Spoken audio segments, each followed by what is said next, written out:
Mardi, j'étais au McDo et grâce à ça, ça m'a permis de me rendre compte pas mal de choses au niveau du McDo.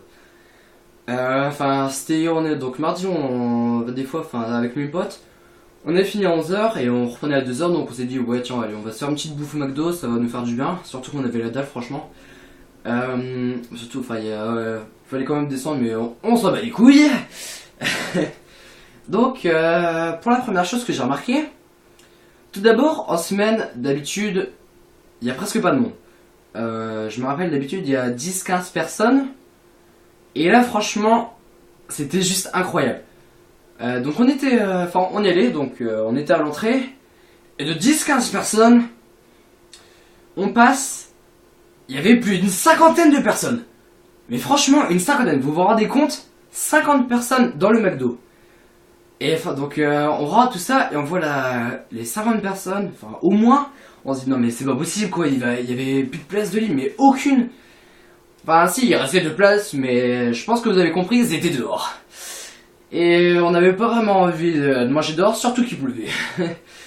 Donc déjà, manger dehors, ça plaît pas à tout le monde, et en plus qu'il pleuvait, non merci.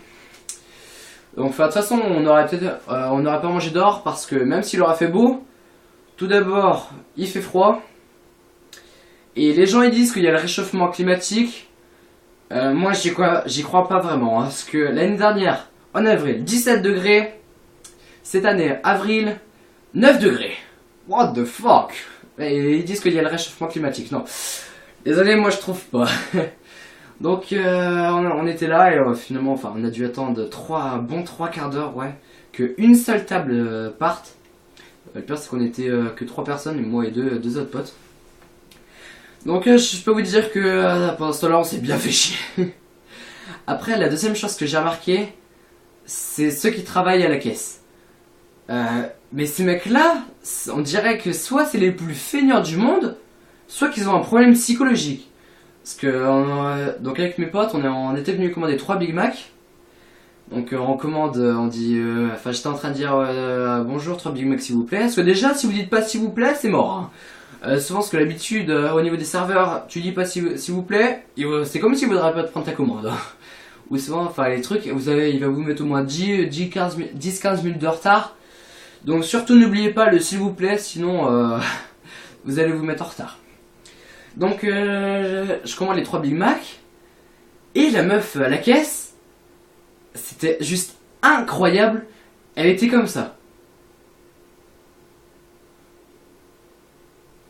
Mais c'est incroyable. Ouais, donc c'est une caisse invisible, hein, on va dire.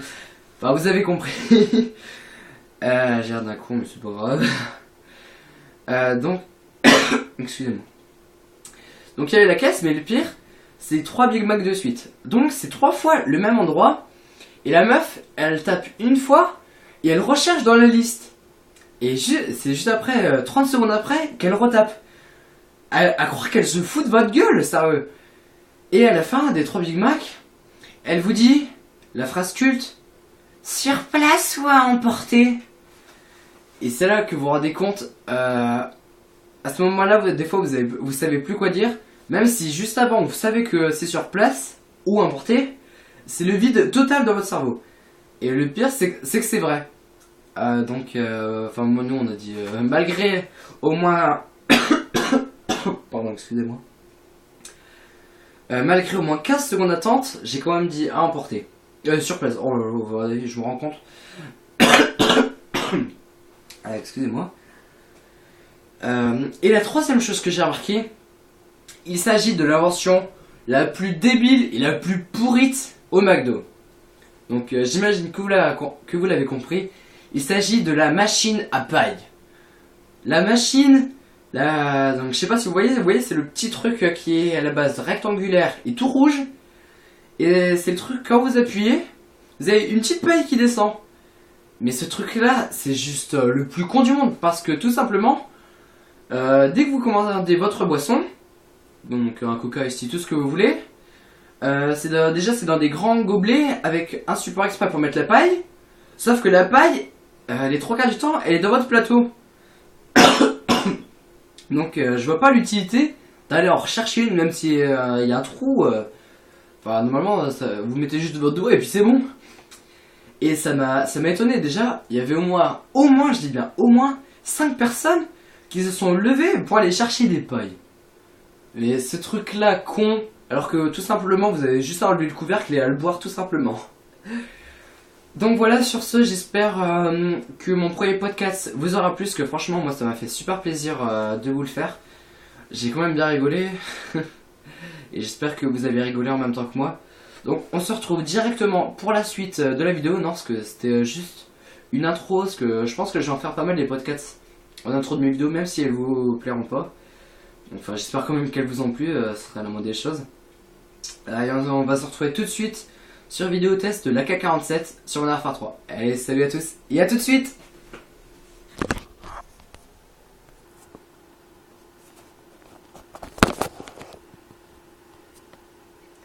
Voilà, et comme premier, on se retrouve pour la seconde partie de la vidéo. Donc, comme je l'avais dit, donc une vidéo test de l'AK-47 sur Modern Warfare 3. Donc je vous dis franchement, attendez, je vais la remettre au début quand même. Sincèrement, c'était ma première partie avec l'AK-47. Pardon, excusez-moi. Donc franchement, je vous mens pas, c'était ma première partie. De toute façon, vous allez le voir, il y a un moment, j'aurai le défi faire 10 victimes avec cette arme. Donc malheureusement, je crois pas qu'on peut voir les kills qu'on a fait, non. Non. Donc vous allez voir, franchement, je les ai... Enfin, vous attendez pas à ce que je fasse moi de tout ça. Au début, je m'attendais énormément pas, parce que franchement, je vous dis sincèrement, la K-47 est une arme qui est mais franchement extrêmement puissante. Je m'attendais sûrement, franchement, je m'attendais pas du tout à ce qu'elle soit aussi puissante. Malgré que, je pense, son principal défaut, c'est quand même, vous voyez que sans viseur, vous voyez, regardez, en même pas 2 balles, je crois, j'ai eu le mec, alors qu'il était au moins à 10 mètres. Non, quand même pas. Pardon, excusez-moi. Qui était au moins à 5 mètres. Donc ça m'a permis franchement de bien les gérer très facilement. Donc par contre, vous attendez pas à ce que j'obtienne une mob ou quoi que ce soit. Donc vous voyez, vous pouvez facilement les enchaîner grâce à cette arme. Vous n'avez même pas besoin d'administration sur quoi que ce soit. La K-47 tout simplement vous suffira. Donc c'est un gameplay qui est de moi, je l'ai fait enfin je l'ai fait il y a 20 minutes à peine. C'est pour franchement la tester carrément. Et franchement elle est excellente. Ça c'est le cas de le dire. Elle est très puissante et très précise à la fois. Vous voyez, à peine 2-3 balles suffisent. Donc malheureusement là je vais me faire tuer parce qu'il y avait 2 ennemis. Regardez, attendez. Là je suis déjà... Attendez. 1, 2, 3, 4, 5, 6... bref, je suis déjà à pas mal de kills, vous voyez, enfin en bas à droite. Parce que je crois que j'ai capturé que 2 drapeaux simplement. Donc j'ai fait énormément de kills, vous voyez. Donc c'est à la fois aussi très facile de gérer parce que vous voyez, j'ai fait 10 ennemis. Et vous pourrez, enfin dommage vous ne pouvez pas voir, mais j'ai tout simplement commencé la partie avec, enfin j'ai fait 10 kills en gros avec cette arme, ouais. Et franchement j'ai été étonné de la puissance de cette arme, parce que je m'attendais pas à pas autant franchement. Donc voilà. Donc parlons un peu de ma classe. Donc c'est tout simplement la K-47 tout simple, avec que je ne dis pas de bêtises, donc je crois que c'est la PM9 si je ne me trompe pas, en Akimbo, franchement très bien. Donc là oui, j'ai eu énormément de chance parce que bah attendez, je vais d'abord vous parler un peu de en quoi j'utilise comme série d'élimination. Je joue en soutien. Pourquoi en soutien? Donc je sais, j'ai arrêté le gameplay. Je joue en soutien parce que ça me permet de gagner énormément d'XP et très facilement. Donc je joue avec le drone qui me permet ensuite de voir très facilement les ennemis, suivi du drone je ne sais plus quoi, non c'est bombardier furtif, oui, donc que vous débloquez à 14 kills, suivi du largage de soutien. Donc j'ai été franchement étonné parce que surtout dans cette map, faire une kill est déjà dur parce qu'il y a énormément de bâtiments. Et j'ai vu que j'en ai fait deux, donc j'étais content. Là j'ai eu peur parce que j'avais entendu un couteau lancer, enfin plusieurs même. Donc j'ai fait le recevoir à cross de map. Donc franchement j'avais eu peur à ce moment-là. Donc là, enfin le mec qui campait dans leur coin, je crois, si je ne me trompe pas, je vais me faire tuer deux ou trois fois par lui, je sais plus. Excusez-moi. Donc là vous voyez, enfin, même si le mec il serait pas là, de loin je l'aurais eu. Le mec qui est en haut, parce que même de loin elle est très précise. Donc ouais, j'ai bien acquis moi mon arme secondaire. Ah oui, donc au niveau des, je joue avec Passe Pro, Assassin Pro pardon, et Silence de Mort Pro. Donc franchement pour moi c'est les meilleurs équipes. Donc je dis bien pour moi parce que à chaque fois c'est mon avis. Et voilà, donc vous voyez, enfin même de loin vous pouvez facilement les gérer, malgré que le viseur bouge quand même pas mal. Mais c'est pas encore un trop gros défaut avec cette arme. Donc vous voyez, vous pouvez facilement les gérer. Comme là j'ai fait une double élimination. Enfin parce que les ennemis étaient très proches quand même. Et là, enfin le mec il était à droite et je vais me faire buter malheureusement. Enfin je l'avais pas vu. Enfin si, je l'avais quand même. C'était mal joué de ma part, ouais. Parce que donc là, enfin vous avez, je vais balancer mon largage de soutien. Mais j'avais hésité où j'allais le mettre. Au début je voulais le mettre là où je suis. Mais vous voyez il y a des barreaux, donc le collier aurait été sûrement là-haut. Et j'aurais sûrement pas pu les récupérer, donc j'aurais été bien blasé. Donc là, enfin je trouve ça. J'ai eu pas mal de chance que vous voyez mon largage de soutien là, est-ce qu'il est très enfin il a eu pas mal de chance. Là pour moi j'aime énormément comment les colis tombent. Pardon. Et au niveau de la viande tout simplement. Parce que franchement il est très classe, ça c'est le cas de le dire. Je suis désolé, j'ai la crève. Donc là, enfin j'ai balancé ma tourelle ici. Parce qu'il y avait énormément d'ennemis comme vous avez pu le voir. Sauf que j'ai quand même été assez bête. Parce que j'ai balancé mon bombardier furtif, pardon. Il y avait ma tourelle, ça fait qu'elle a été détruite. Donc c'est pour ça que l'hit marker a été ma tourelle en fait. Donc en fait j'aurais dû balancer d'abord mon bombardier furtif et après pardon je me rappelle plus comment ça s'appelle. Ma tourelle automatique, voilà, je cherchais le nom. Donc je vais finir avec un score de 40 à 17, oui c'est ça, oui. J'avais un doute, j'étais sûr du 40, mais je me rappelais plus combien de fois j'étais mort. Et donc je suis mort 17 fois, donc c'est quand même un très gros score. Surtout c'était ma première partie avec cette arme. Et donc j'étais franchement à la fin j'étais super content, je me suis dit ouais pour une vidéo test que j'étais obligé de vous offrir un bon gameplay. Parce que je pouvais pas vous offrir un gameplay nul dans une vidéo test. Parce que je sais que j'aurais pas pu rejouer avec. Enfin j'aurais pas pu faire une autre vidéo test. Alors que j'aurais déjà utilisé ce... Enfin sinon ça aurait pas été une vidéo test. Donc là je me suis mis là, enfin j'ai un petit peu campé mais parce que j'avais vu sur mon radar. Malgré que, parce qu'il y avait déjà un drone, qu'il y avait deux ennemis.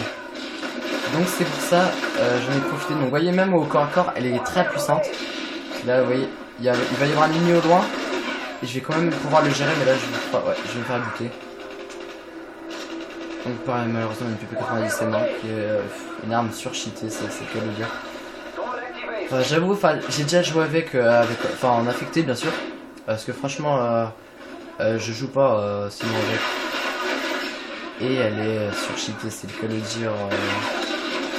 Donc là pourquoi j'avais visé à droite, parce que j'avais vu qu'il y avait pas mal d'ennemis.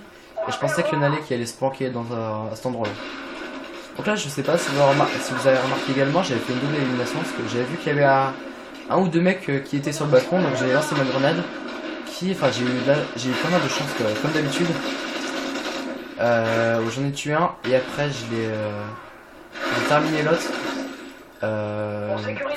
Donc là vous voyez, il y en avait un qui était derrière la voiture mais j'ai pas bien compris parce que je lui ai tiré dessus et c'est lui qui m'a tué.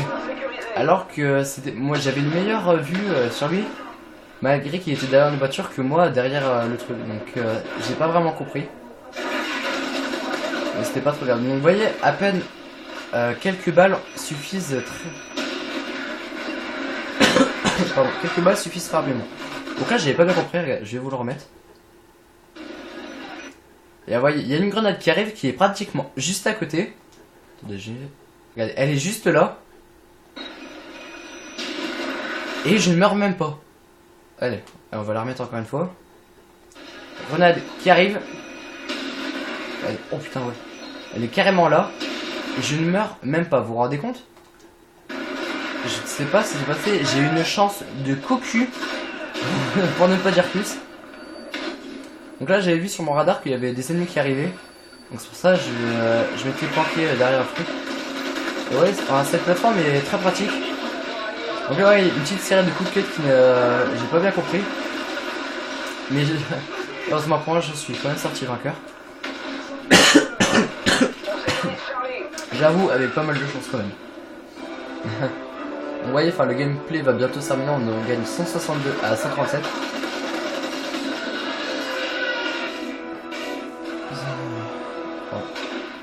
Vous voyez, enfin je crois quand même, c'est la K-47 et donc si je me trompe pas à la base est une arme russe.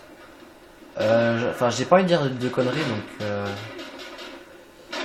ouais, mais je crois que c'est russe et franchement enfin c'est une très bonne arme qu'ils ont inventée donc enfin j'espère qu'elle a au niveau franchement la vraie guerre j'espère déjà qu'il va pas y avoir de guerre simplement parce que la guerre c'est horrible. Bref, j'ai pas envie de parler de ça parce que c'est vraiment mort la guerre. Donc on va se concentrer sur le gameplay.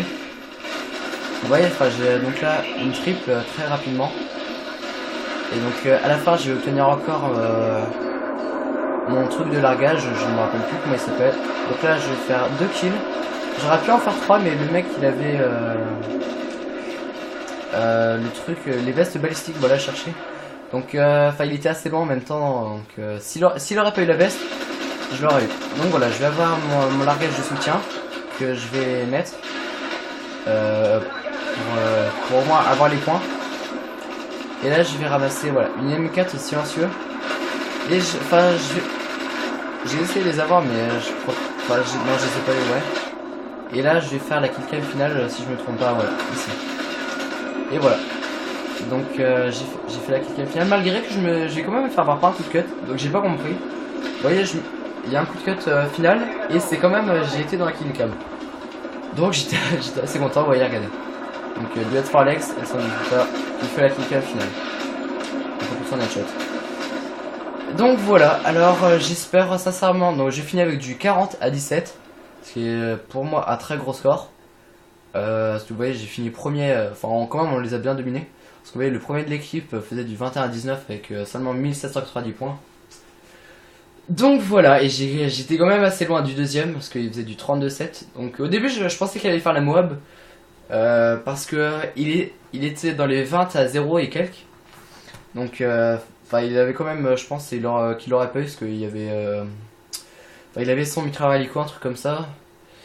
Donc voilà. Donc j'espère franchement que cette vidéo vous aura plu, que ça m'a fait super plaisir de vous la commenter.